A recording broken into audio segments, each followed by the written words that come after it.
Assalamualaikum warahmatullahi wabarakatuh. Salam Yeye Bumerang. Halo teman-teman, ketemu lagi sama channel Yeye Bumerang. Video kali ini saya terhubung dengan Pak D Haryo. Nah, beliau adalah salah seorang yang ditunjuk menjadi riset juga penelitian dan pengembangan seputar dunia bumerang oleh Asosiasi Bumerang Indonesia. Saya akan berbincang-bincang apapun itu seputar bumerang. Beliau juga adalah salah satu pendiri di Asosiasi Bumerang Indonesia nih teman-teman. Seperti apa? Kita langsung terhubung dengan Pak D Haryo. Assalamualaikum Pak D. Aduh, gimana? akhirnya ketemu juga sama Pak D. Akhirnya ketemu. Bumerangnya muter terus nggak balik-balik. Sehat Pak D. Pripun kabarnya Pak D? Alhamdulillah. Ya, alhamdulillah baik. Ini Om Yofi ini lama nggak jumpa ya, jadinya Iya, lewat aku terus terakhir ya. tuh sama Pak D ketemu pas di Bandung kalau nggak salah, itu pun nggak sempat foto Pak Iya D. betul kali. Waktu itu kita lomba, tapi boyokku juga sakit. Oh iya Pak D. Pak D, Sakit. aku izin Pak D, aku minta waktunya sebentar, boleh nggak Pak D? Boleh, insya Allah boleh. Ya, silakan. Alhamdulillah. Ya, enggak apa-apa. Ini aku mau Pak D sekarang kalau nggak salah aku dengar Pak D itu ditunjuk sebagai divisi atau apa ya Pak D di ABI itu, Litbang ya Pak D? Ya. Jadi ini ya yang saya tahu, saya bagian riset dan pengembangan ya untuk Asosiasi Bumerang Indonesia. Nah, ini kan karena saya senang mengadakan riset ya untuk bahan-bahan material bumerang, dan juga bagaimana terbangnya dengan bahan campuran, bahan perpaduan. Jadi kan saya yang tak terbatas ya pengembangan nih. Nah Pak D, aku mau Bagian nanya itulah. pertanyaan sederhana nih Pak D. Mohon izin dulu ya Pak D nih. Ya. Sejak kapan Pak D Tidak mengenal apa-apa. bumerang nih Pak D? Ya mungkin sekitar 15 tahun yang lalu ya. 15 tahun yang Itu kan ada dapat oleh-oleh dari Australia, kedutaan besar Indonesia yang di Australia kan ada temen aku. Nah, di sana dia kasih oleh-oleh itu. Cuman kan waktu itu saya belum bisa mainkannya. Saya pikir itu mainan karena setelah tiap kali saya lempar kok nggak balik, gitu kan. Jadi kan saya pikir ini mainan, ini palsu ini kan, gitu kan. Katanya saya yang belum bisa, gitu. Ya udah, akhirnya setelah belajar dari online cara melemparnya terus. Nah, ini yang penting, kita kan memang harus mulai dari yang indoor ya. Jadi bikin, akhirnya coba, akhirnya tahu kalau gerakan begini bisa kembali, melemparnya begini kembali, kalau melempar begini nggak bisa kembali ya. Baru tahu dari sana, akhirnya nyoba yang besar itu, yang dari kayu, yang tradisional. Akhirnya lu kok bisa kembali, malah kaget saya gitu. Itu berarti ya Pak D ya? Ya akhirnya dari sana terus bikin terus ke lapangan terus. Akhirnya ada wartawan deketin dari koran, akhirnya terus disiarkan lewat koran, lewat akhirnya wartawan TV juga pada datang. Akhirnya terus ya sekitar 11-12 tahun yang lalu akhirnya mulai orang pada tahu, akhirnya pada pesan, akhirnya harus bikin gitu. Sampai sekarang. Jadi alhamdulillah ya gitu. Nah Itulah. Pak D, Jadi ini aku pernah lihat tuh di di Facebook Pak D nih. Maaf nih, aku agak kepo nih Pak D. Nih Pak D salah satu pendiri Asosiasi Bumerang Indonesia, betul itu Pak D? Ya betul ya. Ya, jadi waktu itu kan pertemuan pertama di Jogja ya, tahun itu ya, itu ada di Facebook itu ya. Nah itu kumpul di sana, terus kita sama-sama bertekad lah kita supaya ini ada wadahnya gitu, wadah yang profesional gitu, yang bisa mewadai semuanya gitu, tanpa mengesampingkan klub-klub yang ada di daerah masing-masing gitu ya. Jadi kan sebaiknya memang harus ada di daerah masing-masing. Cuman kita demi kebersamaan nantinya bisa masuk KONI, memang kita harus ada wadah yang bersifat seluruh Indonesia. Kemudian ada tiap daerah gitu perwakilan, sehingga ini kan kita lagi proses nih ya. Kalau kita sudah mencapai itu kan nanti istilahnya ada persyaratan sudah masuk, KONI bisa menerima gitu. Jadi makanya ini mohon bantuan juga sama Om Yofi dan teman-teman bagaimana supaya Bumerang ini dari ABI bisa ada perwakilan untuk tiap-tiap daerah. Jadi sosialisasinya maksudnya itu ya, sosialisasinya sehingga nanti bisa ada perwakilan tiap daerah. Ini demi supaya kepentingan kita bersama bisa masuk KONI. Nah, kalau masuk KONI kan kita enak nih ya, bisa dapat bantuan, bisa dapat dorongan untuk luar negeri dari pemerintah Indonesia dan sebagainya. Nah, ini tanpa mengesampingkan klub-klub yang di daerah. Jadi supaya disampaikan ABI bukan terus meniadakan klub yang di daerah ya, tapi justru mendorong supaya klub daerah itu bersemangat gitu. Nah, maksudnya ini hanya sekedar persyaratan supaya bisa masuk KONI kan ada perwakilan ABI yang di daerah. Itu aja. Ya, Pak De. Terus Pak De ini Pak De, pendiri-pendirinya tuh siapa aja itu Pak De? Kalau aku boleh tahu nih Pak De. Ya, yang saya tahu ya, ini ya banyak sekali di sana waktu itu ya. Yang jelas-jelas ini yang menonjol yang pertama itu Pak Yudiana Abisoma, itu ya yang pertama. Kemudian Mas Listio Bramantio ya. Kemudian waktu itu malah Pak Fajar malah belum kelihatan waktu itu ya. Yang kelihatan ada lagi teman Mas Amara Ditya. Kemudian ada siapa itu yang temennya Mas Amara ini yang dari Jawa Timur nih, Mas Ikal ya. Kemudian dari Bali ada itu Mas Bambang itu Bambang ya. Terus ada lagi siapa ya, banyak ya, jadi saya jadi bingung ini. Banyak sekali. Dan yang ada di foto itu ya. Kalau lihat fotonya ya inget nih. Nih aku sering mempelajari nih, banyak juga aku belajar sama Pak De nih Pak De. Pak De itu bikin bumerang super unik, lain dari yang lain. Ciri khasnya tuh keren tuh Pak De. Aku perlu belajar banyak sama Pak De. Nah salah satunya itu Pak De, waktu kemarin aku lihat di ini juga di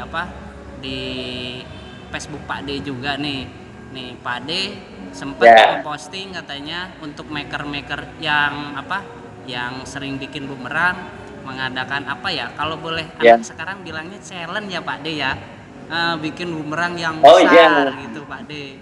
Itu gimana ceritanya Pak De? Ya, jadi waktu itu kan saya dengan Mas Listio Bramantio itu kan ngobrol ya. Kemudian kita juga tertarik sekali, ada bumerang besar yang dari Pak Walter ya, yang dari Swedia kalau nggak salah itu ya, Pria itu ya, yang paling besar itu Bigfoot itu ya. Nah itu makanya kita tertarik, gimana kalau kita bikinlah yang besar gitu, mungkin kita nantinya bisa melampaui rekor yang paling besar yang ada di seluruh dunia itu kan, jadi kita bisa ada bantuan semangat dan sebagainya gitu. Nah akhirnya kita oke lah gitu ya, tapi ya karena kita waktu itu hanya lewat mulut ya, belum ada pemberitahuan resmi secara pengumuman ya, kita bikinnya di tempat masing-masing gitu. Saya sempat bikin yang lumayan besar tapi nggak terlalu besar ya. Ada seperti ini ya Mak ya. Nah ini seperti ini ya. Wah mencurigakan. Kelihatan ya mungkin ya. Mencurigakan. Ini bumerang, tapi ini belum begitu besar, ini masih segini aja nih, paling ya dari tip ke tip ini jarak ujung-ujung paling cuma 1 meter, nggak ada, ini 75 cm kali ya. Tapi ini kalau nangkep sudah kayak ketabrak ini. Sudah kayak ketabrak. Gitu. Jadi kan maksudnya supaya kita ada pengalaman juga supaya ada penyempurnaan. Jadi mungkin kalau terlalu tipis supaya dibal, atau juga nantinya supaya bisa menjadi interior ya, desain untuk menghias ruangan gitu kan, barangnya harus besar gitu ya. Nah, seperti itu. Nah, sampai sekarang ini ya kita cuman ini aja dari lokal daerah masing-masing bikin terus diupload gitu aja. Belum ada secara resmi untuk diukur di mana yang paling gede, mana yang terbangnya paling tidak kan. Maksud kami ini selain besar, bumerangnya juga jaraknya itu minimal 20 meter, maksudnya begitu. Tertarik Pak De. 20 meter ya. Aku tertarik Pak De. Ya. Aku pengen bikin Ya, Pak De. betul. Tapi aku Ya. apa ya, mohon ininya juga Pak De, ilmu-ilmunya Pak De. Nanti kita bisalah sharing Ya, gitu Pak De, cara betul. pembuatannya itu Pak De. Kita bikin yang besar Pak De. Ya. Ya, wah ini kalau bisa bikin sangat apa ya, menarik sekali. Akan tentunya untuk kalangan pembuat bumerang ya, ini akan sangat dihargai sekali, sangat berharga ya, sangat ya. Kita melihatnya ini benar-benar luar biasa, karena kalau kayak Mr. Walter aja ini dia udah biasa bikin bumerang, makanya dia akhirnya dia bikin yang besar gitu. Karena yang biasa dia bikin yang segitu-segitu dia udah bosen istilahnya, bikin yang lebih gede lagi. Nah gitu. Nah, untuk bikin yang besar ini kan kita harus ingat beberapa hal ya. Yang pertama kan adalah kemampuan atau tenaga kita kan terbatas. Untuk melempar itu segitu ya, tenaga kita kan nggak bisa di markup lebih tinggi lagi gitu ya. Nah, berarti di sini kita harus memodifikasi bumerang itu supaya walaupun kelihatan besar tapi sebetulnya dia ringan gitu kan. Ringan, kalau bisa juga ketebalannya itu jangan terlalu tebal kan begitu, supaya nanti membelah udara dia bisa jauh gitu. Kalau tipis kan dia bisa jauh ya, tapi tipis harus kaku gitu ya. Makanya kan di sini bagaimana kita memilih satu material kayu atau apa yang dia itu bisa tipis, kaku. Ini lebih mendekati ke sifat kalau material high teknologi material itu berarti seperti sifat-sifat carbon fiber ya. Nah, tapi kita mungkin kalau carbon fiber terlalu mahal, kita bisa pakai kayu yang ringan tapi kayak nanti kita perkuat seperti kayu sengon ya. Kan ada banyak papan sengon beli di toko kayu itu ya, itu kita perhatikan dulu sebelum kita membelahnya kan, dia melintir kemana atau dia melengkung kemana, itu kita ikuti. Jadi kita harus lihat itu dulu. Setelah itu baru kita tetapkan mana yang atas, mana yang bawah, kan gitu ya. Itu. Jadi nanti dari sana yang tentunya kira-kira hanya 1 sentian atau berapa itu. Itu jadi kan nanti kayu sengon yang kering kan dia akan melintir dan dia akan melengkung ya. Itu kita ikuti kemana melengkungnya, itu kita gunakan langsung. Jadi yang melintirnya positif dan melengkung ke atas, nah itu berarti yang bagian atasnya yang kita lihat itu di situ kelihatan gitu. Wah, seru ya kayaknya Pak De. Jadi tidak aku pasti telepon terus Pak De pada saat pembuatan nih. Kalau enggak aku minta ilmunya Pak De. Tapi kan kita kan lebih baik secara tertulis saja ya, karena kan kalau ketemu gini kan nggak mudah. Nanti saya pas lagi nyopir ini gimana? Kalau sopir gitu. Lah ini kok nggak kelihatan adiknya kemana adiknya? Oh, adiknya ada Pak De. Dia di belakang layar Pak De. Iya. Oke. Gimana? Nah, mungkin ini, begitu ya. Jadi itu pasti pembuatannya pasti sangat agak memakan apa ya? Ketelitian juga, sangat harus benar-benar kayunya solid ya Pak De ya. Iya betul. Betul. Nanti aku gini itu, Pak De, jadi, kalau misalnya ini berhasil, aku dedikasiin buat Pak De sama almarhum Pak Listio. Kalau berhasil ya, aku harus berhasil Pak De. Aku harus berhasil. Mudah-mudahan saya Iya, iya, iya, luar biasa.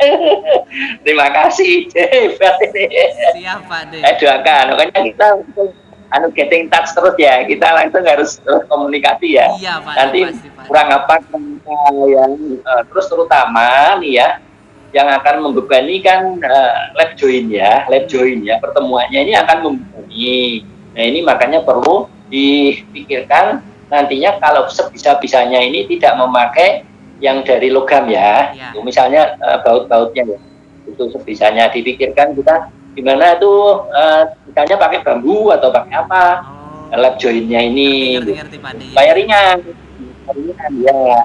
Tapi juga kita pikirkan kalau melihat dari Pak Walter ini kan dia sampai bagian ujung sayapnya itu diberi beban seperti itu, berarti kan supaya jauh ya, ini kan kalau nggak salah 25 meter bisa itu ya. Nah ini makanya jadi nanti kita memang perlu percobaan terus-menerus gitu ya. Nah, dalam membelah udara ini kan kadang bisa tapi jarak pendek terbangnya. Nah, ini supaya lebih jauh perlu dikasih beban. Nah ini akhirnya seperti itu. Jadi tidak bisa langsung jadi. Gitu ya. Berarti diperhitungkan dengan matang ya Pak De. Pak De, sekarang tuh Ya, itu, ya. dunia bumerang di Indonesia tuh lagi menggiat-menggiatnya Pak De. Lagi semangat-semangatnya. Ya. Apalagi kemarin kita itu kan masuk Pak De di jajaran posisi ke-13 di IFBA ya Pak De.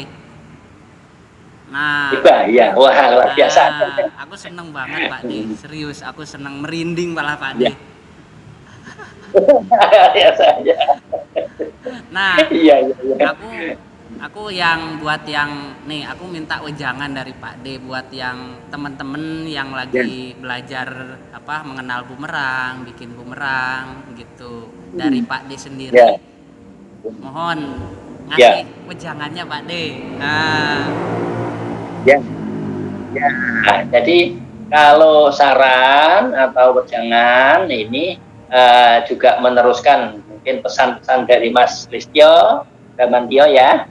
Ini juga ada mungkin pertama kita supaya bisa tetap semangat gitu ya untuk berolahraga lempar bumerang atau membuat bumerang. Ini perlu menambah keilmuan ya, perlu menambah wawasan untuk supaya kita semangat gitu. Contohnya mencari hikmah di balik bumerang itu manfaatnya kemana saja, kita perdalam. Kadang kita mencari tahu sambil kita mohon ya kepada Tuhan Allah itu supaya memberi ilham kepada kita sebetulnya sampai di mana manfaat bumerang, terus keilmuannya itu bermanfaat sampai kemana. Nah bila kita sudah mendapat tambahan, kita makin semangat sehingga tidak bosan-bosan ya.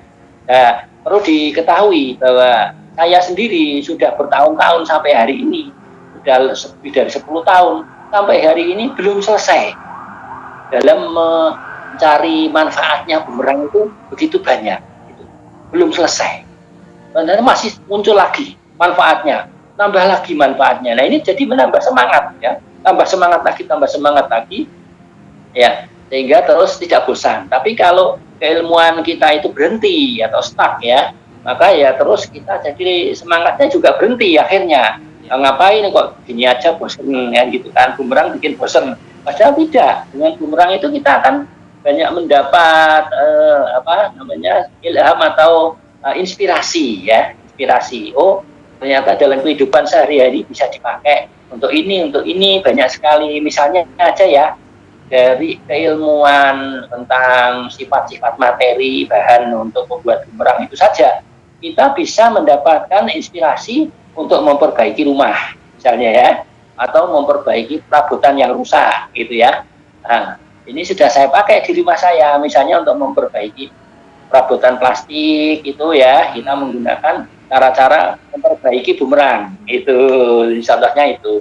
Terus kita menjelaskan ke adik-adik di lapangan itu tentang manfaatnya survival skill ya, bertahan hidup itu kan ada manfaat sampai ke sana, sehingga para ya tentara atau anggota polisi itu tertarik ya, misalnya jadi lebih waspada, lebih sigap ya, lebih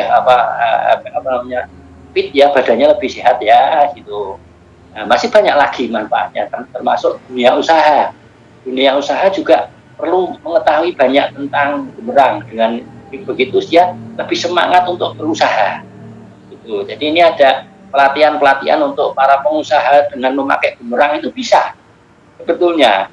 Gitu. Nanti kita bisa tulis satu persatu manfaatnya apa untuk dunia usaha, juga untuk tim dunia usaha ya. Itu sampai di mana itu bisa bermanfaat.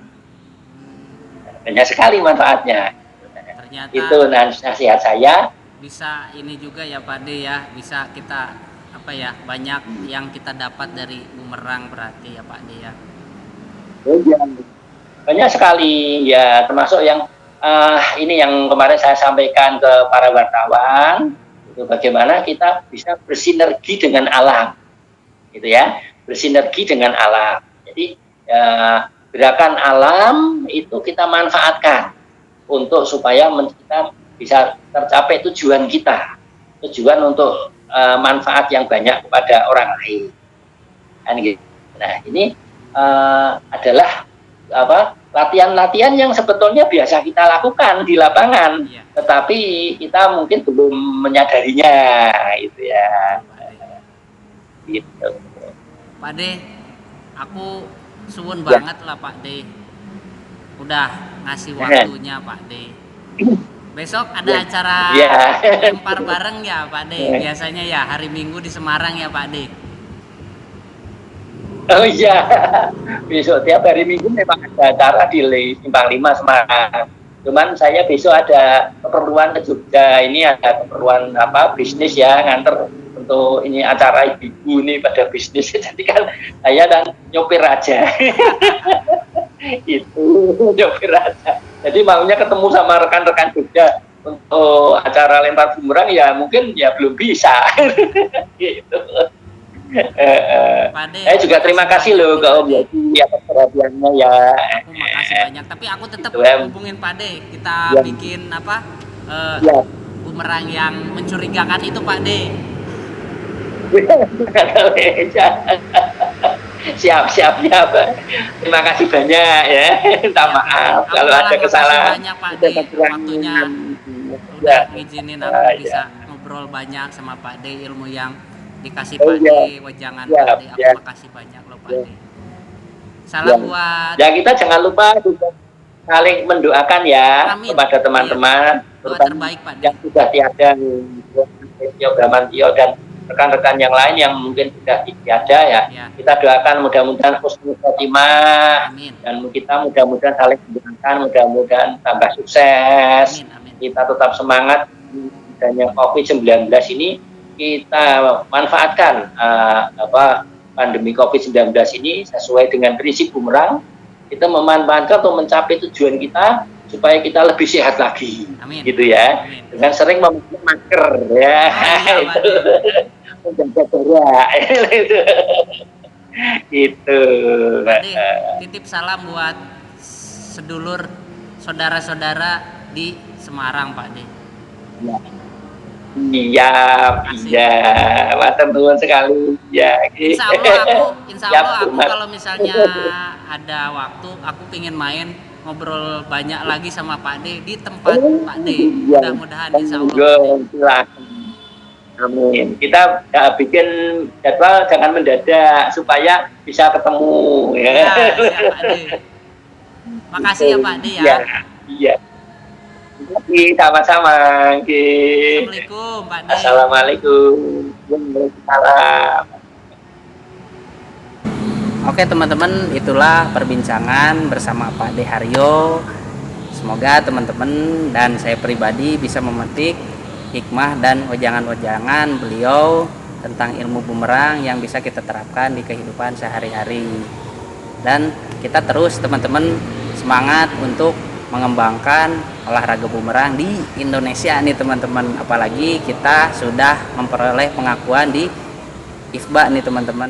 Oke teman-teman, jangan lupa tetap subscribe juga, tekan bel loncengnya teng agar teman-teman bisa mendapatkan notifikasi video-video terbaru di channel YY Bumerang nih teman-teman. Like, komen deh nih teman-teman di bawah agar teman-teman bisa sharing nih atau bisa ngobrol bareng apapun itu di seputar dunia bumerang atau tentang bumerang nih teman-teman. Dan jangan lupa share ke teman-teman semua. Semoga bermanfaat video yang saya berikan.